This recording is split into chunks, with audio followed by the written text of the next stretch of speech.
درود تنجینا کے بارے میں ایمان افروز حکایت۔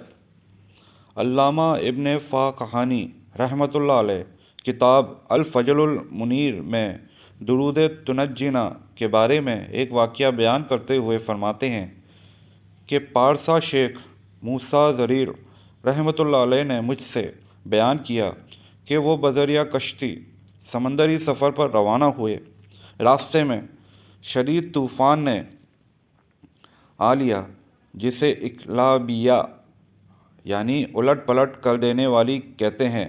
بہت کم لوگ ہیں جو اس طوفان میں پھنس کر ڈوبنے سے بچتے ہیں۔ لوگ ڈوبنے کے خوف سے چیخ و پکار کرنے لگے۔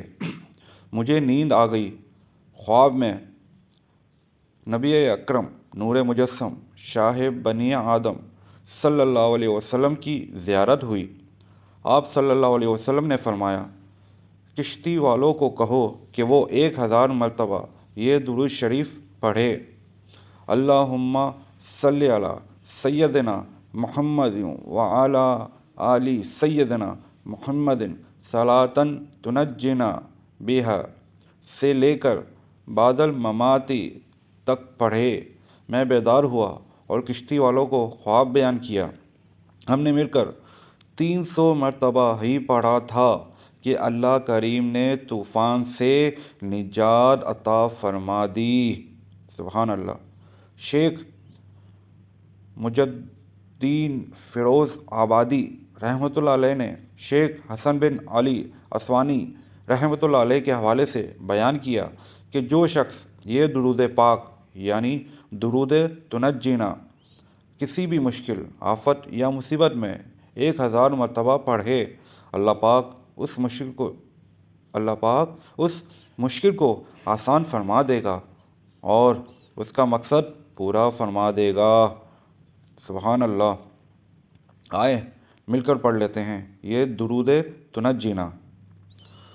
اللہم صلی علی سیدنا محمد صلاۃ تنجینا بہا من جمیع الاحوال والآفات وتقضی لنا بہا جمیع الحاجات وتطہرنا بہا من جمیع السیئات وترفعنا بہا عندک اعلی الدرجات وتبلغنا بہا اقصی الغایات من جمیع الخیرات فی الحیاۃ وبعد الممات انک علی کل شیء قدیر۔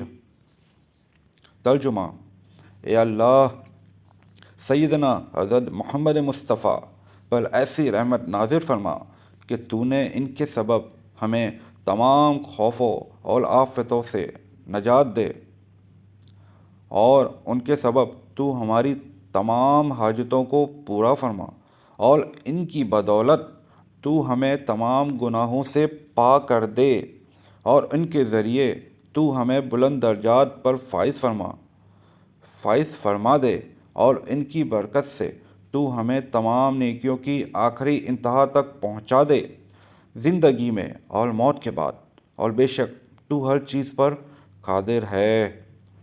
صلو علی الحبیب صلی اللہ علی محمد۔